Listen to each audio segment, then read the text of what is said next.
धाराशिव लोकसभा निवडणूक जी आहे ती आता रंगात आलेली आहे। आमदार राणा जगजितसिंह पाटील माझ्यासोबत आहेत। सर सांगा की तुमचे विरोधक ओमराजे निंबाळकर यांनी काल पत्रकार परिषद घेतली आणि अशी टीका केली आहे की तेरणामध्ये मोफत उपचार होत नाहीयेत। निवडणूक जी आहे ती लोकसभेची आहे। खरं तर हे असे आरोप प्रत्यारोप करणं माझ्या मते तर चुकीचं आहे। बोलायला हवं ते विकासाच्या बाबतीत बोलायला हवं, केलेल्या कामाच्या बाबतीत बोलायला हवं। आणि तेरणा संबंधित तर मी स्पष्टपणे सांगितलं की तिथे 1 लाखापेक्षा जास्त रुग्णांवरती उपचार झालेले आहेत। त्यातले साधारण 27,000च्या आसपास हे निकषात बसल्यामुळे महात्मा फुले योजनेत आहेत। परंतु जे 73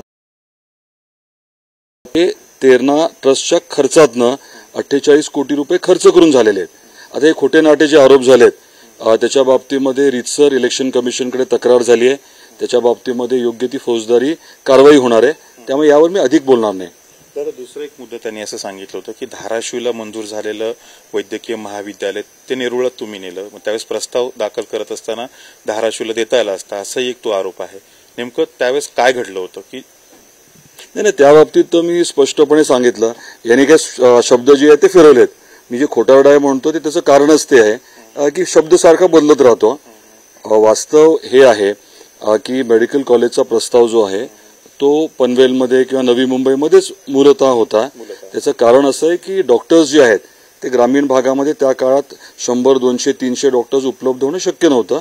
त्या अनुषंगाने तो प्रस्ताव तिथलाच होता। पण मूळ मुद्दा जो होता की इथलं मेडिकल कॉलेज तिकडे नेलं त्याचा पुरावा त्याने दिला नाही। मी म्हटलं तुम्ही राजकारण सोडेल, हा खोटं बोलतो हे जनतेच्या समोर अतिशय प्रखरपणे अधोरेखित होते की नेहमी खोटं बोललं जातं, दिशाभूल केली जाते। मतदार बांधवांना भगिनींना माझी विनंती आहे की निवडणूक जी आहे ती लोकसभेची आहे। मोदी साहेब परत एकदा पंतप्रधान होणार आहेत। तिसऱ्या त्यांच्या टर्ममध्ये देशाला प्रचंड गतीने पुढे नेणार आहेत आणि हे होत असताना आपल्या धाराशिव लोकसभा मतदारसंघामध्ये मोठे प्रकल्प आपल्याला आणायचे आहेत, मोठ्या प्रमाणात निधी आणायचा आहे आणि आपल्या ज्या आकांक्षा आहेत, आपल्या ज्या अपेक्षा आहेत त्या आपल्याला पुढच्या 5 वर्षांमध्ये योग्य उमेदवाराच्या माध्यमातून पूर्ण करायच्यात। म्हणजे नेरुळाचे वैद्यकीय महाविद्यालय उपलब्ध होतं ते नेरुळचं होतं, तांत्रिक काही त्यावेळेस मुद्दे जसं की तुम्ही सांगितले डॉक्टरांची संख्या ह्या सगळ्या गोष्टी नाही, साधी गोष्ट आहे की मेडिकल कॉलेजचा मुद्दा जो आहे तो धाराशिवशी रिलेटेड तेव्हा नव्हताच। त्याच्या बाबतीमध्ये अधिक काय बोलायचं, मी आव्हान केलं होतं ना, पुरावा द्या आव्हान केलं होतं मी। तर तुम्ही जसं मागे बोललात की आमने सामने चर्चा करूयात, परंतु त्यांचं असं म्हणणं आहे की तुम्हाला प्रश्नावली आधी द्यायची आणि मग पुन्हा चर्चा करायची का? म्हणजे नाही, कसं आहे विद्यार्थी कसा आहे मला माहिती आहे, त्यामुळे माझी अपेक्षा वेगळी नाही। माझं म्हणणं आहे की खरं बोला आणि जे काही खरं आहे ते लेखी द्या। वास्तव जे आहे पुराव्यानिशी पुढे करा, मग त्याच्यावरती चर्चा करू। आता उदाहरण तुम्हाला देतो, उदाहरण आहे ते रेल्वेचं, केंद्र सरकारशी संबंधित विषय आहे, खासदारांनी बघायला हवं होतं। मग जर त्याला निधी मिळणार होता 50% राज्य सरकारकडनं, ठाकरे सरकार होतं, मग ठाकरे सरकारच्या कालावधीमध्ये राज्य सरकारचा रुपया मिळाला नाही, त्यामुळे प्रकल्प रखडला। या प्रक्रियेमध्ये त्या म्हणजे प्रतिस्पर्धीने नेमके कुठले पावलं उचलले, कोणाला पत्र दिलं, कोणावर बैठक घेतली, निधी मिळवून घेण्यासाठी काय प्रयत्न केले हे सांगावं तर लागेल ना। माझा हेतू हा आहे की उगाचच बोलबच्चनगिरी करायची, खोटं बोलायचं आणि दिशाभूल करायची, त्यापेक्षा कागदोपत्री कोणाला पत्र लिहिलं होतं, काय पाठपुरावा केला, किती बैठका झाल्या, त्याचा इतिवृत्त जो असतो ते उपलब्ध करून द्यावं आणि मग चर्चा होईल। तुम्हाला थोडक्यात पुरावे द्यायचे आणि मग चर्चा करावी असं तुमचं मत आहे? वास्तव जे आहे ते जनतेसमोर मांडलं तर माझी हरकत नाही। नुसती कोणावर चर्चा करायची, म्हणजे तर त्यांच्यासोबतच चर्चा करायची म्हणजे माझं म्हणणं काय आहे, असे म्हणतात की बाकी सगळे आमदार घेऊन या चर्चेला, बाकी तर सगळे माझं म्हणणं सोपं आहे। बार्शीमध्ये औस्यामध्ये असंच खोटं बोललं गेलं होतं की मी हे काम केलं ते काम केलं। तिथल्या आमदार महोदयांनी स्पष्ट सांगितलं की त्या कामाचा पाठपुरावा पत्रव्यवहार आम्ही केलं, काम झाल्यानंतर पत्रकार परिषद आम्ही घेतली आणि फुकटचं श्रेय लाटायचा हा व्यक्ती प्रयत्न करतोय हे तिथे आमदार महोदयांनी सांगितलेलंच आहे ना। म्हणून मी म्हणतो की पुरावा द्या, काम केलेल्याचा पुरावा द्या। दुसरा एक असा विषय होता की त्यांनी पत्रकार परिषदेमध्ये असं सांगितलं होतं की तुमच्या पोकळ धमक्यांना किंवा फौजदारी गुन्हे दाखल करायचे, म्हणजे आपण जे सांगताय त्याला मी घाबरत नाही आणि त्यांच्याकडे काही अशा गोष्टी आहेत की ज्याच्यामुळे आपण तोंड दाखवायचंही अवघड होईल। नाही, माझं म्हणणं या बाबतीत सोपं आहे की स्तर निवडणूक आहे, ही लोकसभेची निवडणूक आहे। आपण कुठल्या स्तरावरती आपले संस्कार काय ते सारखे पदोपदी का दाखवतोय, त्यापेक्षा निवडणुकीचं बोलावं, लोकसभेच्या केलेलं काम, करणार असलेलं काम आणि त्या बाबतीमध्ये जर बोललं तर जनतेला खऱ्या अर्थाने न्याय मिळेल.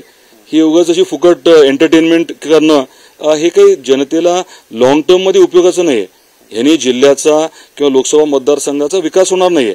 आपण आता नियोजित काय करतोय, आपल्याला इथे केंद्रीय विद्यापीठ आणायचं आहे, आपल्याला इथे काय करायचंय, केंद्राच्या मोठ्या मोठ्या योजना आणायच्या, आपल्याला सांगली कोल्हापूरचं पुराचं पाणी आणायचंय, रेल्वेचं काम जे आहे ते लवकर आपल्याला संपवायचंय, तुळजापूरच्या बाबतीमध्ये 1300 कोटी रुपये उपलब्ध करून त्यातला आपल्याला कायापालट करायचा आहे, पर्यटनाच्या माध्यमातून, उद्योगाच्या माध्यमातून इथला आपल्याला आर्थिक चेहरामोहरा बदलायचा आहे आणि शाश्वत पाणी आणायचं आहे. हे जे महत्वाचे मुद्दे आहेत आणि हे कोण करू शकतं? मोदी साहेब निश्चितपणे आपल्याला या पूर्ण विषयामध्ये सहकार्य करू शकतात. येणाऱ्या 5 वर्षामध्ये आपल्या ज्या आकांक्षा आहेत, आपल्या परिसरातल्या लोकांच्या ज्या अपेक्षा आहेत त्या निश्चितपणे मोदी साहेबांच्या माध्यमातून पूर्ण होऊ शकतात आणि त्या अनुषंगाने आमचं जे पूर्ण नियोजन आहे, जे काही आमचं प्लॅनिंग आहे ते त्या अनुषंगाने आहे. दादा, निवडणुका सुरू आहेत, आपण प्रचार करताय, या निवडणुकीमध्ये नेमकं तुम्हाला आव्हान काय वाटतं? का तुम्ही 2-3 निवडणुका आपण लढलात? निवडणुकीमध्ये म्हणजे प्रत्येक निवडणूक जी आहे ती वेगवेगळी असते. आता महत्वाची बाब ही आहे की लोकांच्या मनात स्पष्ट आहे की येणारे पंतप्रधान हे मोदी साहेबच होणार आहे. ही निवडणूक मोदी विरुद्ध राहुल गांधी अशा प्रकारची आहे, सगळ्यांना माहिती आहे आणि सरस कोण आहे तेही सगळ्यांना माहिती आहे. त्यामुळे येणाऱ्या काळामध्ये मोदी साहेब पंतप्रधान होणार आणि खासदार जो आहे तो मोदी साहेबांच्या बरोबरचा असणं गरजेचं आहे, हे जनतेला माहिती आहे. त्यामुळे फार काही चॅलेंज असं मला वाटत नाही. शेवटचा प्रश्न, धाराशिवमध्ये प्रचार रॅलीसाठी किंवा प्रचारासाठी कुठले नेते येऊ शकतात किंवा काय आतापर्यंतची तयारी? येणाऱ्या 30 तारखेला आपले पंतप्रधान आदरणीय नरेंद्र मोदी साहेब हे धाराशिवला आवर्जून येणार आहेत. महायुतीच्या उमेदवाराच्या प्रचाराच्या अनुषंगाने इथे प्रचार सभा होणार आहे आणि त्यासाठी आदरणीय मोदी साहेब येणार आहेत. त्याच्या व्यतिरिक्त मग आपले मुख्यमंत्री महोदय, उपमुख्यमंत्री महोदय दोन्ही आणि इतर काही नेते निश्चितपणे येणार आहेत. ओमराजे निंबाळकर यांनी केलेल्या आरोपामध्ये काही तथ्य नाही असं आमदार राणा जगजितसिंह पाटील सांगतात. Cameraman Kalpesh Santosh Jadhav, TV9 Marathi, Dharashiv.